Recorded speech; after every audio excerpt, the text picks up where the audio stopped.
Hey, we're Damn the Wolves. I'm Jody. I'm Brett. And I'm Rick. And you're listening to Now That's What I Call Damn Good Music. The podcast. 7 deadly sins, 7 ways to win, 7 holy paths to hell, and your trip begins. That's right. Nice. So this episode we are doing Seventh Son of a Seventh Son by Iron Maiden. Do you two mind if I talk a little bit about Please do. the background of this? Carry on. This is the 7th studio album by the British heavy metal band, released on the 11th of April 1988.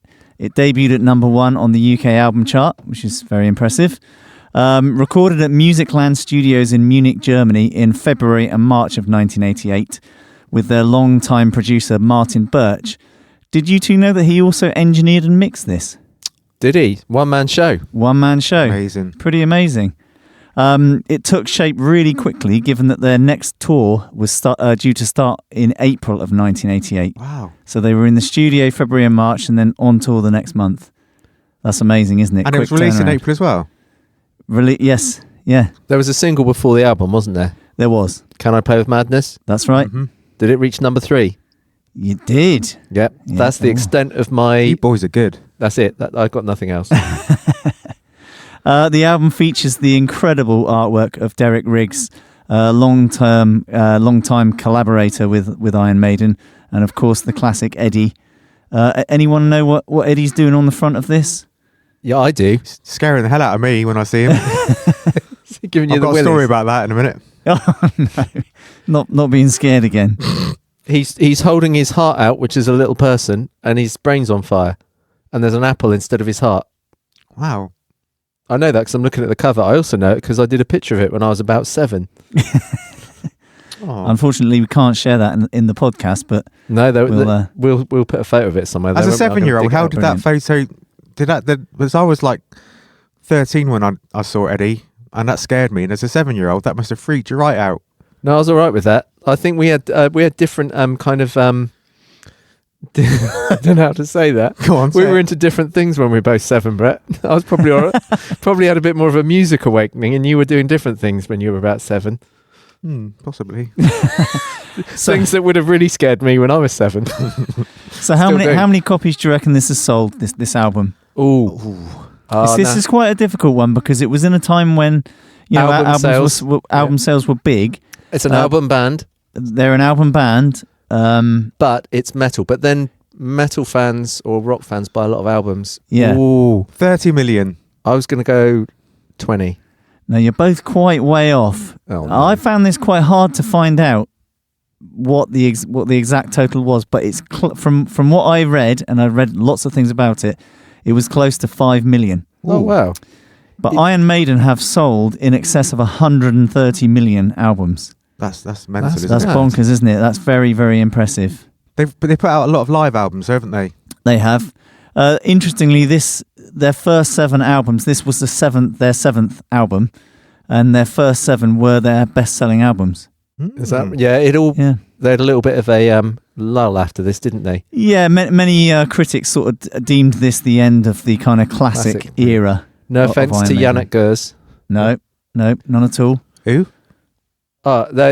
So there's it's a 5-piece Iron Maiden at this period, and afterwards, when they kind of got it back together again after a different vocalist, Blaze Bayley, Bruce Dickinson rejoined, didn't he, with the guitar player from his solo project called Yannick Gers. That's right. So they're now a 6-piece, and he's a very fine player and guitar player, but it's a different dynamic and sound and look than it was in the so-called glory days.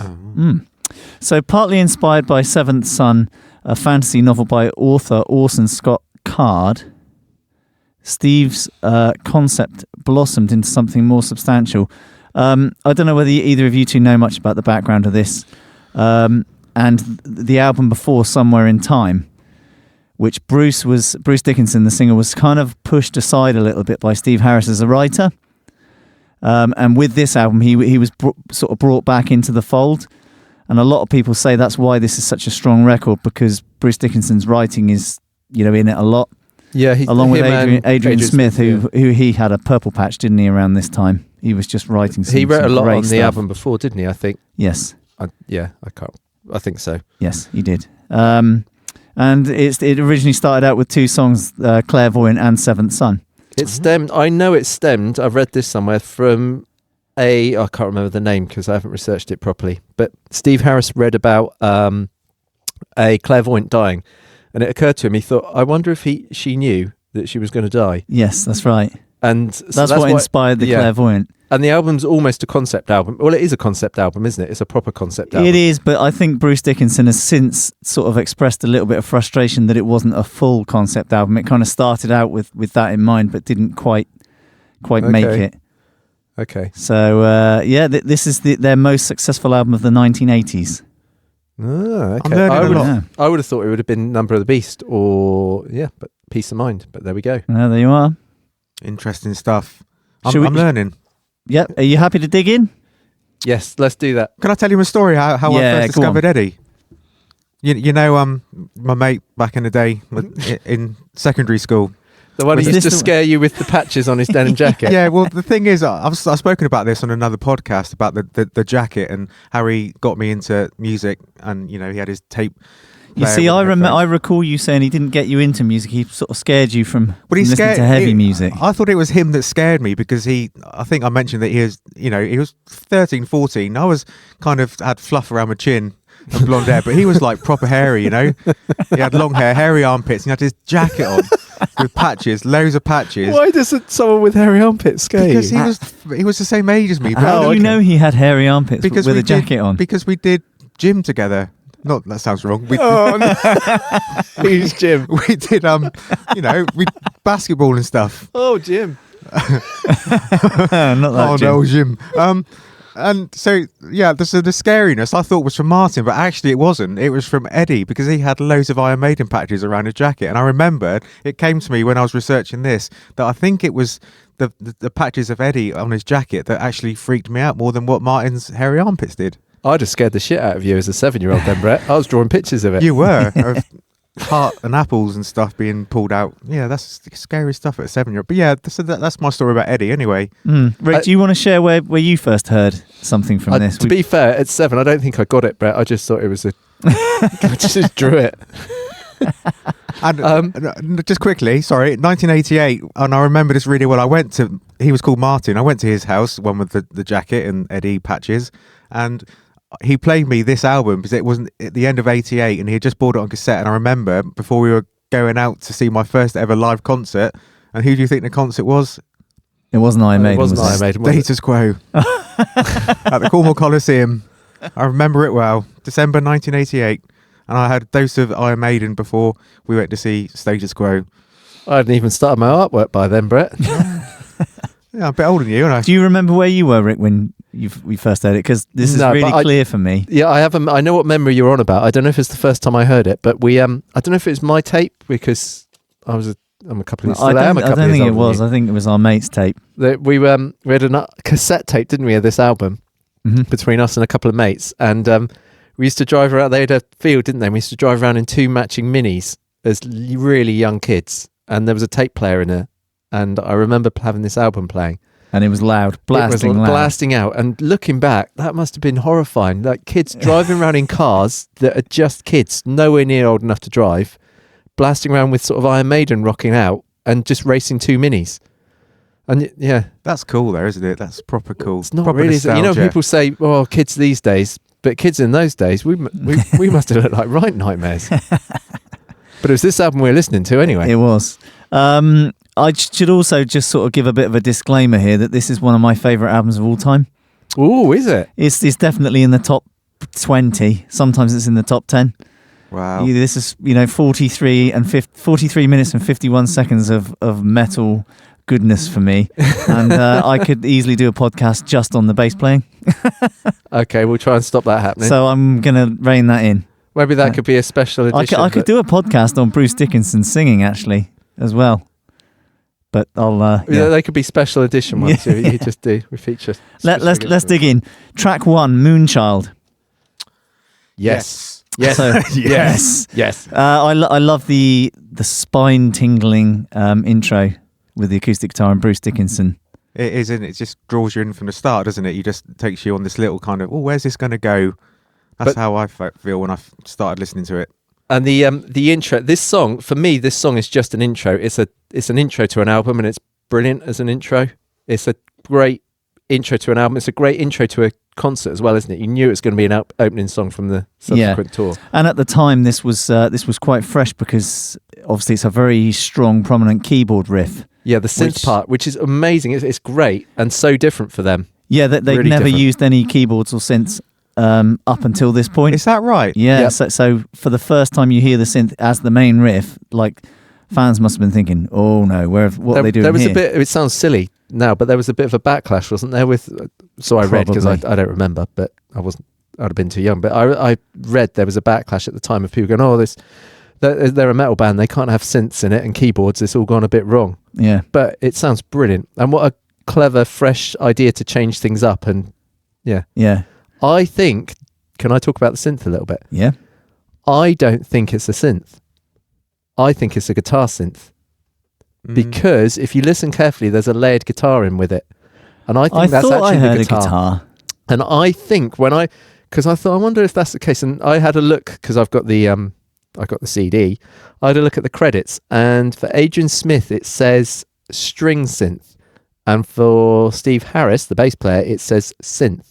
And I think what string synth means is guitar synth. Because it seems a bit specific that I only do the string sounds on the synth. I don't do any lead patches or saws or... So are you sure that there's not a keytar in this?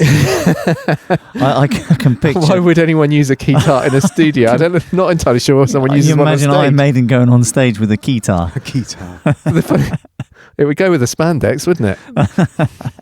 And the pumps. I love the tension that the accents create at the start of Oh, this. it's great. The accents are amazing. I just wondered, do you know how the recording process went with it? I always think back to like 80s and how they recorded and whether it was recorded as a I band. guess, if it's recorded over the course of 2 months, a lot of this must have been done quite live. Oh, totally. Mustn't it? Can you hear in this, Brett? There's a little bit of flex in the tempo that when they start doing the build that Nico seems to pull back. But I hear that a lot throughout the album, and I think it's just really, really clever that you just trust that you can leave stuff like that in. Whether you've just grown up now with clicks and everything has to be so precise, but when you listen back to albums that have that slight movement and it just works beautifully. I don't think it's recorded to a click at all. And I think I was thinking about this because there's so many time changes throughout this album, and sometimes they just all sit into a different time, don't they? I don't think it's a calculated thing. It's just like, and then we drop into this feel. Yeah, which is really cool. Because totally it's so tight, isn't it? Yeah. Everything is so together.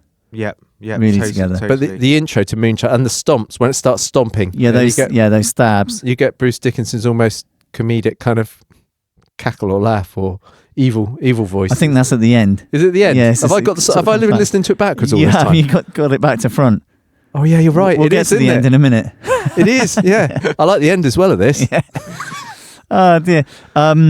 When the song launches in, it sort of goes into that classic Maiden sound, doesn't it? Where Steve Harris is thundering away on the bass, where you've got that brilliant low end clicky sound that's driving it.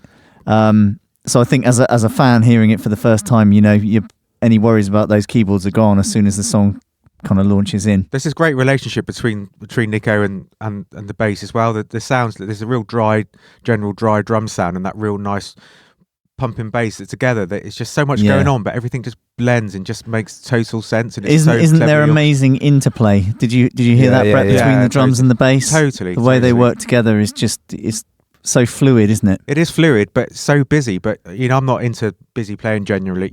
I just love stuff that's stripped back. But when you listen to this, everything has a purpose and makes sense, and it just blends into this beautiful sound. Yeah, lovely, really clever. Yeah, the bass is amazing. There's a brilliant high bass riff in the second verse, Rick. Did you pick up on that one? Yeah, brilliant. What I love about the bass sound, going back to that, is the clickiness. It's almost like two instruments. You've got the low end being taken care of, and it's split really in two, isn't it? That clicky, that just adds energy and character, and it's something you don't hear from anywhere else, isn't it? I did wonder whether there's parts that are recorded like with two bass, where they double track bass parts. I think that's just him hitting it. It's so clever. You say about the two. For me, it's almost like there's three there because you've got the low end kind of sound, Oh, with the harmony notes, which is that he kind of puts in. filling it. Yeah, and then Yeah. you've got him playing the harmony sort of lead lines, which goes with the guitar, and then you've got that percussive click. Yeah. So it's almost like a 3-part sound that he's got. How do they record that? How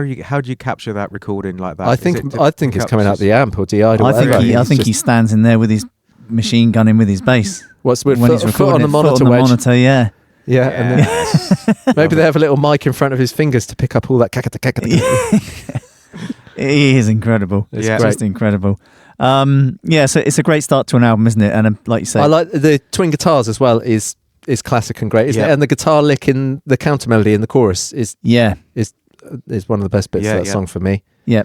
And the solos, there's the usual key change which they do, which works so well into a guitar solo.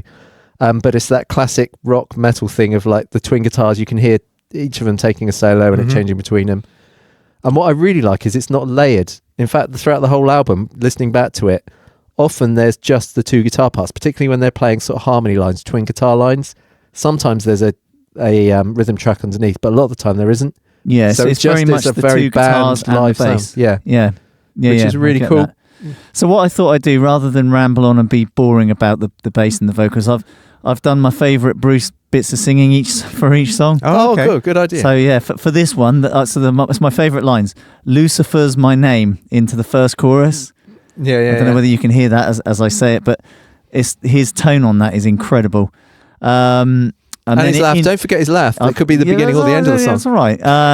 And then and then going into the first chorus, the way he sings the line, "Hear the mandrake scream," and then the "ow" at the end of it is awesome.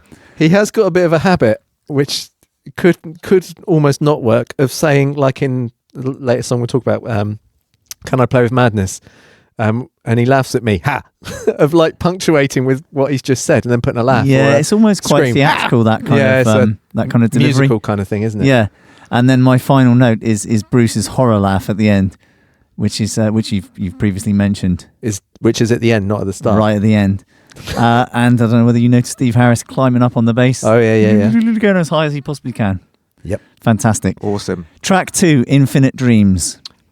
Yeah. I love the it. simplicity. I love the fact that so early on the album that like Nico has stripped back to something so simple, and I love that because it's like where's it going to go, and it does go off and it does go back, but it's just to trust yourself to play real, stripped back, nice, simple groove, and it just works really nice, and then it sort of picks up and goes nuts, doesn't it? But It actually feels like quite an early slot for this song. for the soft start, it's quite an early place in the album, isn't it? Yeah, this is a real moving song, though, isn't it? There's a lot of movement throughout the song. It goes all over the place.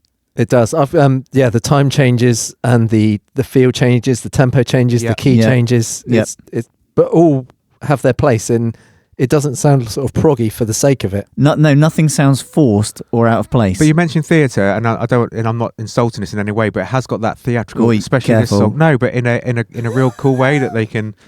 I don't want to have to come in there. But I wrote that this song does make me think that, but in a very cool, clever way, just of how it evolves and develops, and just there's a lot of theatre in the. I just want to go, wow, So listening back to this, because I know it quite well, there's a couple of things that stood out that I'd forgotten about, which is how Hendrixy the kind of clean guitars are in the verse. Did you notice that? Yeah, I did. Yeah. That kind of, we were talking about that the other day, weren't we? Those kind of Curtis Mayfield kind of like Hendrix kind of, which is really cool. And the synths are quite prominent in the verses as well, aren't they? And a lot of bass playing in the verses as well. Oh, The bass playing is one of the standout tracks for me for bass playing. You wouldn't guess that the bass player wrote this, would you? on his own. And the arrangement of this is really cool, where you have like the solos and the instrumental sections and stuff, and that the busy bass arpeggios going into that instrumental, but then there's that short bridge, and then it's off, turns direction and goes somewhere else again. And the feel changes, the time changes, they're just so clever. They're just like, oh, where did that go? Why did that? It's possibly the most proggy song on the album, isn't it? Yeah. And I know I think it might be. No. And at the Seventh time, Son of a Seventh Son's the proggy one. and I think at the time, a lot of people said this was the most proggy album that Iron Maiden had done. Mm-hmm. Can I talk about the chords in the chorus? So there's something really, really clever here, and I'm going to talk about it later because it features in a different song I've noticed as well. A cool writing trick. I'll keep it brief. So the chords are E minor, C, D, aren't they? Hang on. Yes. Is it that key? Yep. Yep. Yep. And then there's a key change. Yep. But the to key G change minor. goes, to G minor, but it uses that chord there, the D, Yeah. which is a flat 7 in E minor, as the dominant, where you think it's going to go. That'd be the normal thing to do, to go to a G major, but it goes to G minor. So you kind of get that to there. Wow, I thought That's- Rick Beato had just walked in a It's room. great, going, isn't it? Yeah, he'd explain it better than me. But that trick, that clever harmonic device, using that to key change, it's got a cool... Do you want to know what it's called? Actually, have I made this up? I might have made this up. It's called a chromatic third key change. No, I think you Oh, made that up. no, I've I never might heard have made that. that up. I think Steve Harris probably thought to himself, I'm going to write a song with a chromatic third key change in it before he did anything else. It's nice to give it a title. Being facetious. It's cool though, isn't it? It's Yeah. such a great change. Yeah. I'm going to nick it and I'm going to think like that if I ever write a song again. Do you? might How not. much do you boys love the guitar melody in the last part of the solo? Oh, yeah. I was going to yeah, play the yeah. intro then. I don't know the last No, the part. dee dee dee dee dee dee dee. Yeah. That Yeah, bit. yeah. Oh, it's amazing. It is. Absolutely amazing. Are you ready for the top Bruce Yes, go, vocal go, members go. on this one? yeah. The line, "You're an unbeliever." Oh. Spiritualist. Yeah. That, Yeah. his tone is brilliant on that. And then "In Heaven or in Hell." Yeah. And then again, going back to the sort of scream thing that we were talking about before, in the second part of the solo, there's a yow, Yeah. which has got a great tone. And probably my favourite line in the song is reincarnate playing again and again and again Yeah. at the end. His Yeah. just amazing tone on that. It Some is. voice. Yeah. Right, track 3. Can I Play With Madness? So the first single, this got to number 3, you know. Didn't know that. No, there you go. This was released in March of 1988, so bear in mind they recorded in February and March. Quick turnaround, isn't it? Very Yeah, quick. and it was the same guy that produced it, mixed it, and engineered it. I mean, Mad. Martin Birch, he must have not slept for like 2 months. I bet they were going round his head at night. Such an intricate album to capture, isn't it? I know it was 8 tracks, isn't it, on this album, but there's Yeah. so much going on musicality-wise to capture that and to turn that around in such a short space is just credit. Yeah. Well, credit to all of them as musicians and as a producer. Yeah. So as you mentioned, Rick, this was went to number 3 in the UK single chart, which kind of propelled them into the mainstream pop market, which is obviously a bit different for a metal band. And I think you mentioned a story about the exposure that kind of gave them, and the sponsorship deal with Oh, yeah. with Puma, the sports company. Do you want to? Tell the story quickly, Rick. I just read that their manager, Rod Smallwood, had said that they'd never had any corporate sponsorship or anything to that point. And this is, I've read it somewhere, so I've probably got it wrong. That they went, yeah, all right, yeah, we can do that. And he said that Puma sent them so much free gear, tracksuits, trainers, shell suits and stuff, and he couldn't get them out of it. They just wore it for all of the promotional stuff for the album. So when you look back now at that time, it's ridiculous. They can't use any of it because they just all are dressed in all this Puma sports gear. Brilliant. So they couldn't get the band out of it. Fantastic. I love that they're like, oh, this is far more comfortable than all the metal type clothing we've been wearing. A very poppy intro to this song, isn't it? With the chorus line straight up there, straight up front. Yeah. Yeah. Brilliant drum fill from Nico Brett. Yeah, totally. Yeah. Straight in. And again, that dry drum sound that's quite coherent through the whole album. Just, I love the sounds that he gets, and it's very prominent in this song, I think.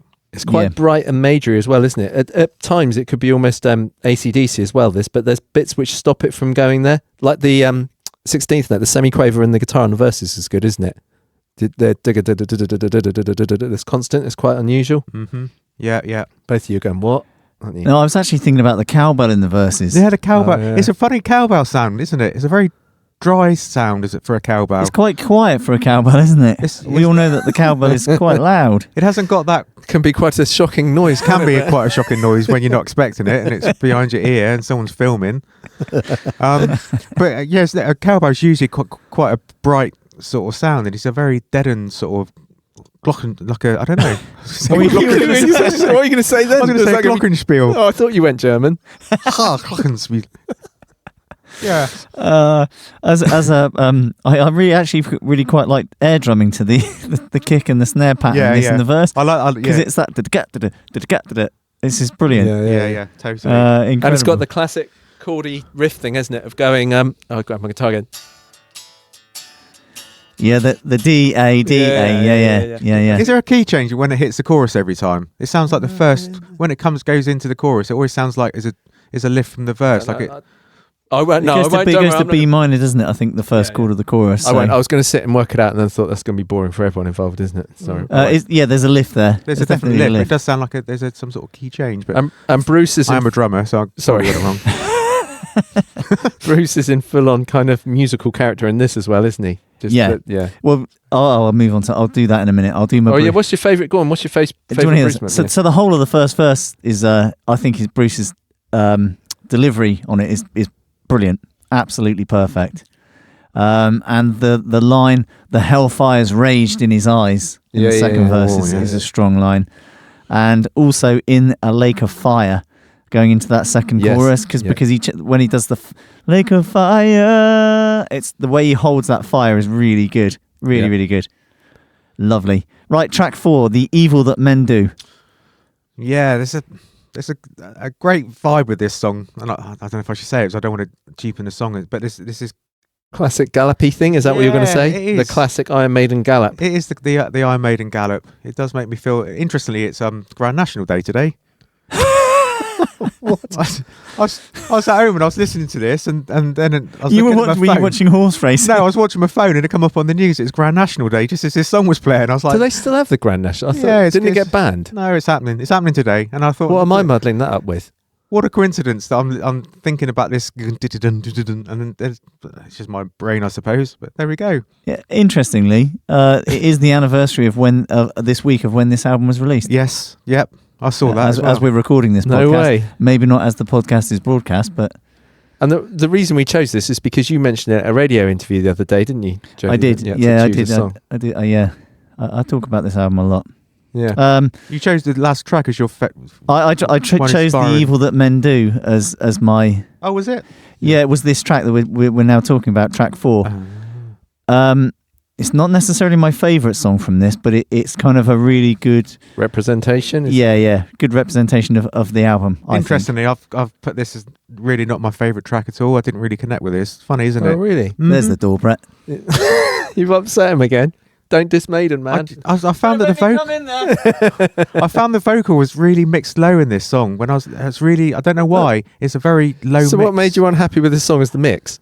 Well, I was just getting frustrated trying to process it all and kind of take something from it, and I thought it's just, I don't know. Was that because you were looking at the Grand National at the same time? Probably. I was trying to put a 4-1 on the old favourite, but oh, he's upset me. Yes. Oh, I'm so sorry. You've upset me today. I like to be honest. That's all right. We're all entitled to our opinions. There's an old saying, isn't there? Opinions are like assholes. Everyone's got one. Not that I'm calling you no. Anyway, moving along. Rick, I always remember when I hear this song in particular, always puts me back to being young and watching the Maiden England. We haven't talked about Maiden the England VHS, because I can see it now in my mind's eye of Bruce Dickinson living on a razor's edge, balancing on a ledge, balancing on the top of the monitor. Yeah. Brilliant. With his white pumps, spandex, and probably Puma socks on. What a look. Yeah. I reckon they were Puma, definitely. We must sit and watch this. Yeah, we'll do that, but I need we'll have some fashion beers ideas for the gigs coming up. I have written to Puma. I haven't got spandex, but I've got my lycras that I run in. Oh, no, don't talk about that again. I'm still having therapy thanks to you seeing that. I think you best leave them in your cupboard. There's some. I'm a bit disappointed that it's not one of your more favourites. I'm sorry. No, that's all right. It didn't really like all these songs take you somewhere and they go somewhere. And it just didn't. It just seemed to like stay on one path for me. Oh, I like the. Did you not like the half-time kind of slow intro that then reappears as a pre-chorus at full tempo? Yeah. And the counter melodies and the guitar. So, that guitar melody comes back, doesn't it, in the pre-choruses? And the key change in the guitar solos didn't. Oh, the solo. Now, is it Adrian Smith or is it Dave Murray? I don't. I was hoping you'd know. I probably would if I listened to it again, but I always associate the more melodic solos with Adrian Smith. No, I don't think that's always the case. That's not they do have unique styles. I can't remember the specific solo well enough, but you can hear they're both capable of being very, very melodic. I was going to talk about that actually. Do you remember the other day? We won't mention who it was we were talking about, which guitar player, but we were on about that kind of inane whittling, pentatonic-y scale whittling lead guitar solo style. That wasn't you, was it? It might have, no.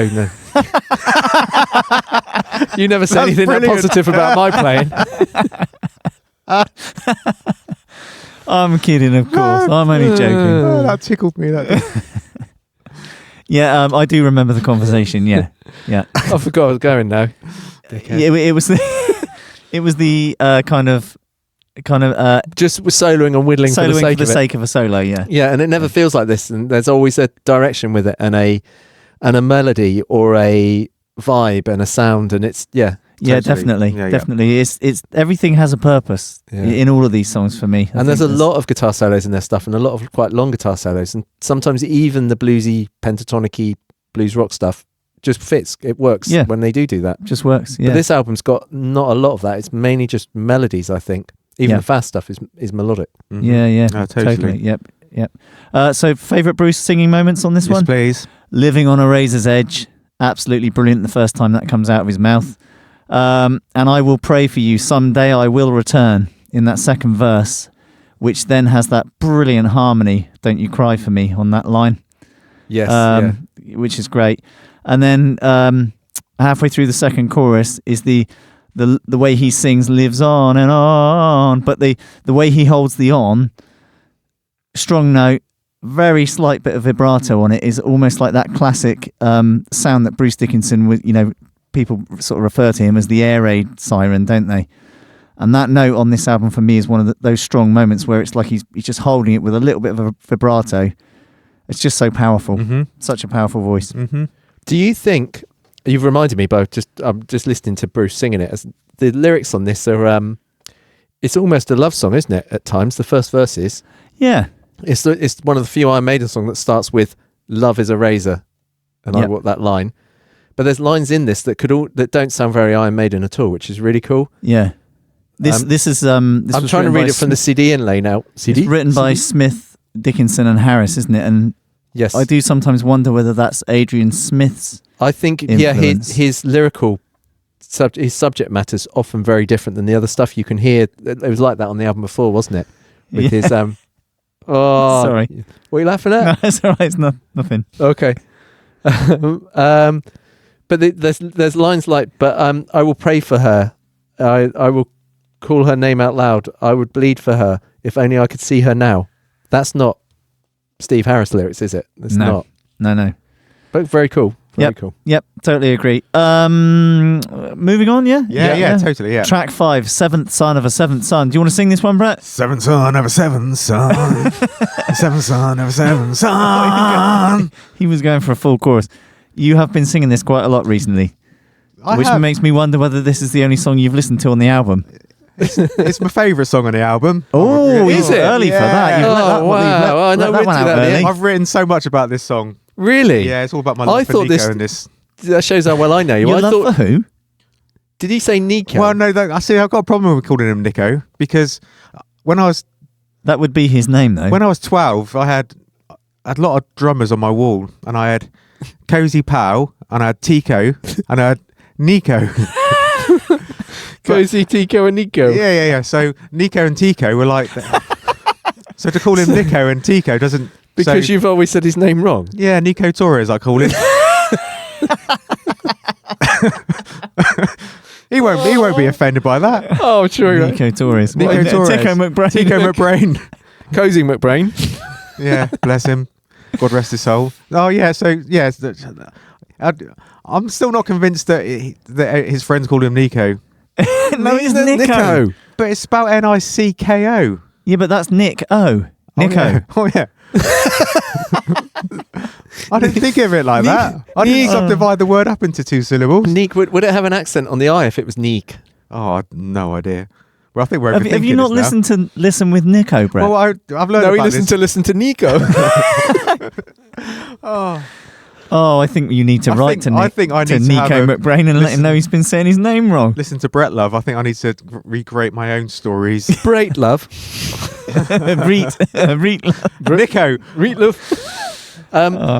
That shows how much I know you, Brett. I'd have put this as your least favourite song because it's the most epic proggy. But well, you know what I put, and I'm going to read what I wrote about Nico in this. Right, it's simple grooves, right, less notes and all that business that gets my head moving. I like space, but Nico has the ability to overplay but still sound like he's playing for the song, and it certainly gets my head moving. Have you written that down like that? I wrote it down. That's how I process. Are you writing mememoirs or I just something? like Because that's not written down as notes. That's how I like to write when I'm listening and It's I'm very researching. expressive, Brett. It is, yeah. That's how it's a feeling that Nico gives me. I think if we could get your pronunciation sorted, I can't you read could through do my an pop shield. I can't. but you could do an audiobook of your memoirs. I could I think we should do that. listen. Yeah. An evening with Brett Love. So 18 plus. So that's why I love Nico so much. I love the fact that he's just so great at being a busy player, which doesn't usually float my boat, but he does in so many ways. I do particularly like his hi-hat work in this, in the intro, totally. when the band sort of fully kicks in. And he's always, for the drummers out there, he's never used a double pedal. Everything he does is a single pedal. I don't believe you. 100%. I don't believe you. I've seen the setups. I watched YouTube stuff. There's some you can do it. There's some great players out there. Yeah. No. Yeah. What about all those flammy? Yep, you can do that with your 1 foot. That was like a machine gun, Rick. I know, it's quite good, isn't it? I've been working on that. So anyway, I've been singing the kick drum parts along with the album. and the other thing about his kit, which I love, Only is using that, one mouth. Shush. The other thing I love about Nico's kit is that ride cymbal, and it's quite famous, isn't it? How it sits over that rack tom, and it's like 3/4 of the rack tom is covered by this almost vertical ride cymbal. He uses the ride in some, I would have thought, places that aren't necessarily for a ride, but it suits which I really like. But it's a very different. He uses it differently to your standard ride. It's a very choked kind of percussive sound. He uses it. And but I love his ride work. It's amazing. But I wonder how many times he's missed that tom in at the cymbal. Probably not many, Brett, because he's a professional. Unlike me. Every time. In the intro of this, there's like a haunting voice sound. That comes back. It is a synth, isn't it? Yeah. Yeah, I didn't think it was. It sounds like synthesizer. voices, but it's kind of got that kind of like. No, it's a synth. It's just mystical sound. Yeah. Yeah, it works really well. Puts you on edge a little bit. And the other thing I thought with this song when I was listening to it is how orchestral, and whether there's ever been you could put an orchestral version of this around Well, an like orchestra. Metallica did. Like with Metallica it. did, but Yeah. this song calls out for that. There's so many moments where I think you can almost hear an orchestra in this. Yeah, that's a Maybe good put call. it to Nico when you speak to him, Brett. Nico So- Torres. I'll Yeah, ask him. I'll yeah, text him in a minute. Hang on. You carry on. Yeah. I've got his number. My favourite bit of this song is the guitar duplicating the melody being duplicated by the guitar in the chorus. Yeah. Just like that. And the bass. It's Is the everything. bass doing it as well? Yeah, everything's Of course all it in. is, It's all doing that seventh son of a seventh Yeah. son Yeah. line, isn't it? That's probably why it found its way in Brett's head. Yes, They're all doing it. They're all doing it. Yeah, you can. I wonder whether Nico's doing it. It's a Brett's There's text today. some brilliant drum fills actually in this song. There is. Really Yeah. cool And fills. the bass, the breakdown part with the bass, which Oh, adds breakdown. the harmony. the little bass lick in the middle. Yeah. Absolutely. My last brilliant. sentence of this note to this is love the drop. The bass sounds beautiful in this. It does. So we'll go on the same page. Yeah. So you're right, Rick, because I wouldn't have put this down as your favourite track, Brett. What are your thoughts on the middle section when it does, in the breakdown where we've got this beautiful little bass melody, and you get Bruce coming in with the spoken word? You talking to me? Yes. Well, how does it make me feel? Yeah. I love it. I just love the fact that they can take the song somewhere where you don't think they're going to go, and it's just like a lot of it I don't understand, I must admit, but it just takes me on a little journey. I just sat there and just chilled. I really out. thought this would be your least favourite, Brett. Not funny. Interesting. Yeah. You've Well, maybe it's because surprised of the us drop, today. and that it's that kind of, because I love the different types of music you guys a lot. I love the sort of chilled out acoustic stuff as well. So maybe the fact that sneaked in there. Well, the I way think- the chords move under that middle section, that breakdown section, I think works so well. I don't think it's the chilled outness, because we know we all, at times like that. I think it was more, might have been attention span. Longest song. Because it's nearly a 10-minute What are you saying? 10-minute song. Nothing, just You saying. can do a lot in 10 minutes. I'm just saying you're into your micro content. That's maybe what I was saying. No, in a positive way. Yeah, I was very much lost in this song We've all seen your TikTok feed. I had a ham sandwich and a cup of tea when I was listening to it. Is it because it's the best ham sandwich you've ever had? Probably. That makes you think that it's the best song you've ever And heard? I actually started and completed the ham sandwich throughout the whole duration of this song, and have a cup of tea. Rick, does And Bruce took notes. Rick, does Bruce's delivery of those spoken lines remind you of the Moody Blues? Oh yeah, Listening to the Moody Blues as kids. Yeah. Yeah, they do for me. They Colours: really do for me. green, Oh. black, white, Yeah. yellow. Yeah, And we decide who is right. It doesn't go like that at all, does it it? doesn't go like that. No. It's those words in a different order. Yes.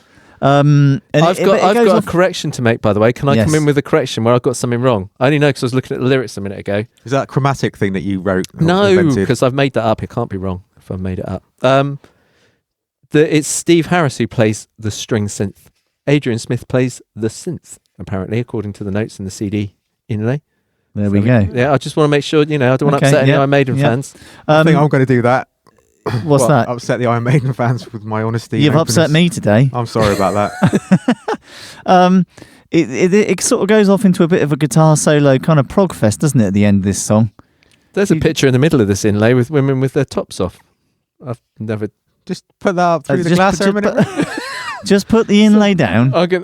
Just chuck it through here. No. I'm not quite sure what that's all about. Do you need some education? Do you want the top Bruce vocal the members? top, please, yeah, yes. do that. Right, I'm going to go in again with the whole of the first verse. Absolutely incredible. Fantastic singing. And it also the strength on the long O's that you get breaking the verses up.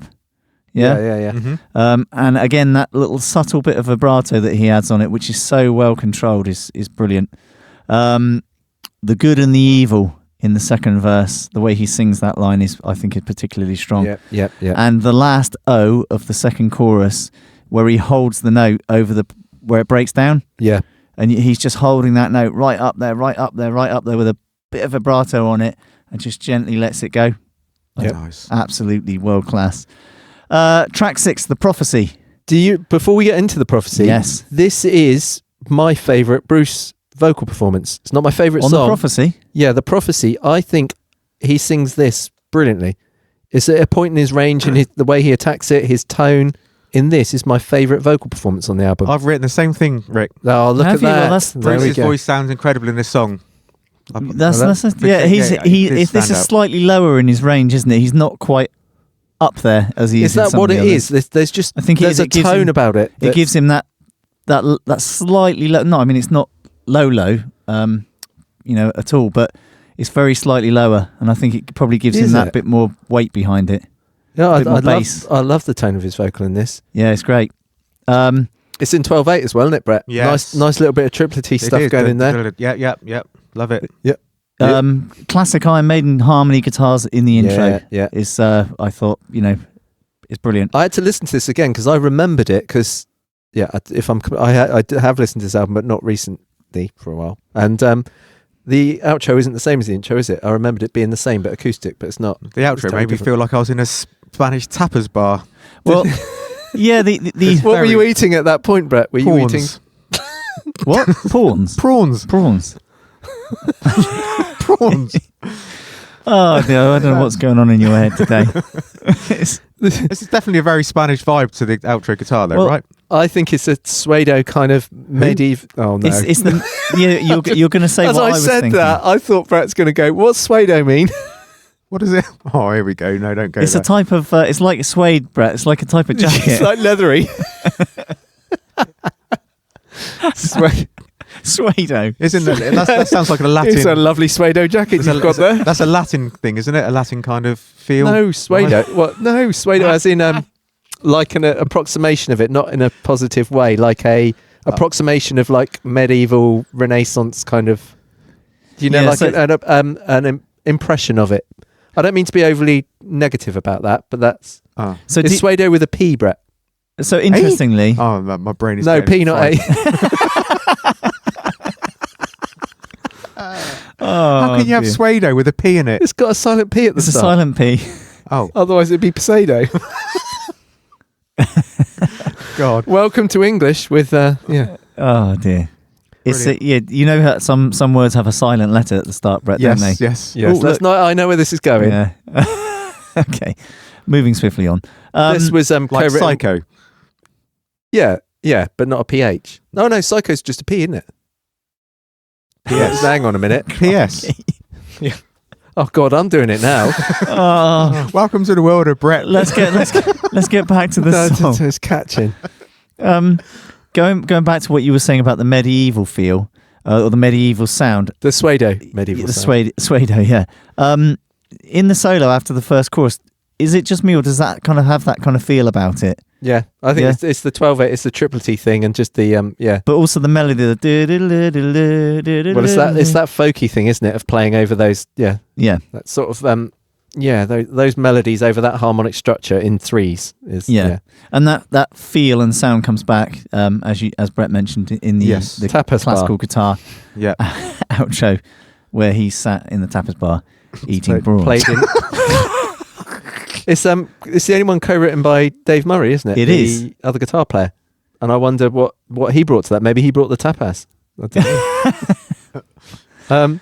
No, yeah, interesting. Do you want the top Bruce moment? Oh yeah, please. yep. Yeah. So the line that I am the real seventh son, your life or death on me depends. Check that line out. That's really strong. I'll take your life in your hands is very good. Mm-hmm. Heed what I say and you'll see what will be in the first chorus. See, it's a good performance because you got lots of moments. No, there are lots of moments, but if you listen to the two choruses, the lyrics are different in each chorus. But in the first chorus, it almost sounds like he's giving that more. Mm-hmm. And whether that's the lines, he's just delivering those lines really, really strongly. But I particularly like that. Heed what I say. What more so in the first chorus than the? I think so. Maybe that's because they knew time was running out and he said, "Better get on with it." Or maybe Dave Murray was stood with his classical guitar, kind of like, "Come on, impatiently, I've got to get on with this." Don't let the prawns go off. Yeah, I've got prawns going cold. Track 7, The Clairvoyant. Yeah, this is a great song, isn't it? Yeah. So this was, as we mentioned earlier, this is the first song that Steve Harris wrote for the album. Is this the What was best it? bass intro ever written? It's brilliant, isn't it? It is. Yeah. Oh, you made it up to me now, Brett, by Well, it's bringing not that quite Keep the Faith, but Bon Jovi. No, I'm joking. No, I'm joking. There's the door. I thought. But Who invited him? Oh no, I can smell prawns. no, it is. I think probably one of the. It's bloody brilliant. It is. It's a bloody brilliant bass intro. It is. Rick, what are your thoughts on the guitar melody when the guitar melody comes in? I think it's great. I just think it's brilliant. Does it remind you a little bit of Top Gun? No. The Top Gun, the film? That like.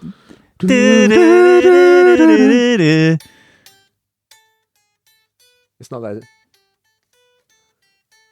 That's it. That sounds like there was something about it that just made me think, oh, it's a bit. But then maybe it's just reminiscent of that kind of era. It's a major scale. Maybe that's what it is. Yeah, that's the one that it reminded me of. Yeah. I got to play. Yeah. Okay. Yeah. Play your version of what you thought the intro sounded like again. I was trying to work It it out. sounded like something I used to sing in primary school in choir. One more step along the world I go. Remember that? Play it again. No. It is. You play one more step on the world. Just played that note for note. Okay, can you turn his dear microphone God, off, I Rick? hope Nico doesn't listen to this. Oh no, I'm not playing that again. It's on tape. You've already played it. Can you turn his mic off? Anyway, look, We'll edit him out of this one. let's get It'll be fine. Sorry. let's get back to that brilliant bass intro, shall we? Yes. Yeah. Yes. No, the whole intro is brilliant, isn't it? It's just really anthemic and exciting. Can I tell you another bit I like about the? Oh, Yeah. sorry. Keep talking about the bass. Sorry. No. I was just going into as that kicks into the verse, and you've got that 3/4 feel. Am I correct in that, Brett? You are. Yeah. But it sounds really urgent and engaging. Like there's a real kind of urgency about that. Yeah. Is there some cool flams on the kick drum in this one? I seem to remember there being. I don't write the comprehensive notes that you do, Brett, but I seem to remember. I didn't that. go that deep into it. I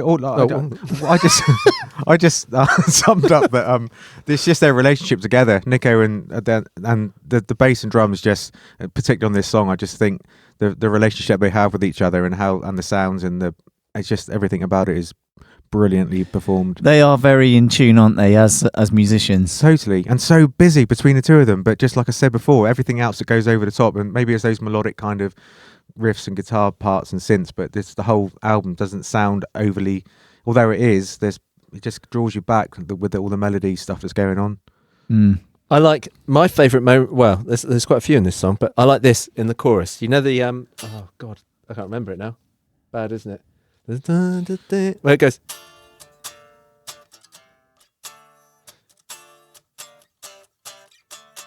Does that? Can you hear my guitar? Yes. Instead of going, which would be the obvious, they go, and you get that dissonant inverted chord. Yeah. I like that. Yeah. That it's a really strong chorus in this song, isn't it? Yeah, it's good. Really strong. It is a great chorus. Really, really strong. And a great feel change as well when it goes into that chorus. Oh, the feel change is just they're just they're smooth. They're just like, wow, it's just gone somewhere else. You think, how did it go there? Why did it go there? I wish I had that musical brain that I could just think, oh, let's do that. Very clever. Love it. I've got two questions for you two. Uh-oh. Jody, what's your favourite Bruce moment? And Brett, what were you eating when you listened to it? Oh, I had my Easter egg. It was I had a bit of Easter egg left from Easter last week after my ham sandwich. This is going out in October. So my favourite Bruce moments on this one are the first line. Right. Feel the sweat break on my brow is strong, proper strong. And the whole of every chorus. Really? Yeah, it's the way he sings, there's a time to live and a time to die. But listen to the way he put the little bit of emphasis he puts on the word die. There's a time to live and a time to die. Like there's a real sense of urgency. Yeah, it's just like it just really adds something on that particular word. Mm-hmm. I think he was excited about that inverted chord that I was on about. It could well be that. Yeah. It could well be that. But he really is an expressive singer. Totally. You know, and just adding these little nuances on certain words. Yeah, it's really, really great.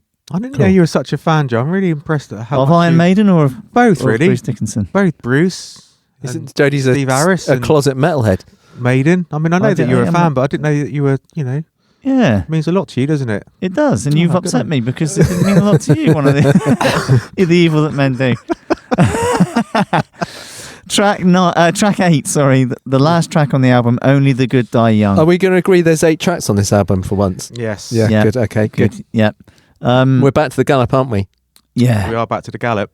And there's the guitars in the verse again. I've got that proper 80s chorus sound, which is really in vogue again now, isn't it? There's a few songs actually which have that on this album. It's great. Yeah. Love it. Also, can I talk about the chords in the chorus again? Yeah. It does this. Do you recognise this? Ready? Oh, hang on. How does this one go? Does that sort of thing. Ready? And when you get to that chord, guess where it modulates to? Back to those chords. Do you know what I'm going to call that? What? Chromatic third key change. You weren't listening earlier, were you? Neither of you were listening. No. Put the guitar down now. That's it. It's going down. Thank God for that. Take Brett with you, will you? Put it down. So I just started watching the Grand National on my phone. I didn't really. There's a great feel change into the chorus as well on this one. There is a great feel change. Yeah. It's really good. And the key change in the chorus, which you've obviously just mentioned, Rick, is that the same? It is the same key change, obviously in a different key that we have in Infinite Dreams. Then. Yeah. Infinite Dreams is E minor. It goes up to G minor. This one's D minor and goes up to F minor. Excellent. Yeah, it works really well. Strong keyboard presence in the chorus of this one as well. I felt lovely. Yeah, a great song. Great, strong end to an album, isn't it? Yeah, and it ends with a nice big thrash, doesn't it? Big thrash. And then you're back to the outro of the album, which is the same as the intro, which is that classic concept album thing, isn't it? Of ending where you began. But he drops out of the... with the Bruce's acoustic guitar. Yeah. But just before that, you have that awesome big live crash ending, don't you? Which is I just love because it made me realise that so much of this album was played and recorded live. Yeah, because they just sound like a proper band at the end. How fast is the bass at the end of this song? Oh, is there an ascend? Is this the one where he goes like he's going up? Yeah. But it's quick. It's like I don't know how he does that. Even playing with four fingers. He uses 3, doesn't he? He does use 3 because that's what gets him that classic gallop. But Yeah. I don't know how he manages to get it that fast. It's almost like he's got the drill out, like he's borrowed it from Mr. Big. And he's got the drill going because it's so quick. It's insane. Yeah. Brilliant. Yeah. Do you want my favourite Bruce moments? Oh, yeah, Please. My future, it is revealed in the first pre-chorus, halfway through the first verse, because those kind of pre-choruses drop in, don't they, to split the verses part, which work really well. And then the other one is death another birthday, a way to kiss your dream goodbye, halfway through the last verse. Very strong. Very strong. Very strong. Yeah. And then as you previously mentioned, the song ends with the way the album begins. Yeah. But it almost feels a little bit tongue-in-cheek with Bruce's he puts a little laugh in there, doesn't he? He puts a few of those in through the album. It's sort of hammed up, but not in a Mickey-taking way, isn't it? He's playing the character a little bit. Yeah, definitely. He does it right. Yeah. I think that's that's that's my takeaway from the way Bruce delivers some stuff, is that he does it right. Sometimes he's straddling a line, but he's the right side of the line. Balancing on that line. He's balancing on the ledge. Yes. Yeah. So, favourite tracks? Well, you know mine, don't you? Yeah, it's the one which we thought would be your least favourite track. Exactly. Yeah. Thoroughly enjoyed it. Amazing. I'm going to go with Infinite Dreams. I think I have to. Ooh, I second it. I second that. I will go with Infinite Dreams, which means as well. we're right, because it's 2 against 1. You usually are, you two. Right. Okay. Well, we'll leave it there then. Cool. That's been one of my favourites. What an album. Awesome. What an album. Right, Brett, I'm coming to sort you out. Thanks for listening. Please check out our band, Damn the Wolves. Find us at damnthewolves.com and please follow us on all the usual socials.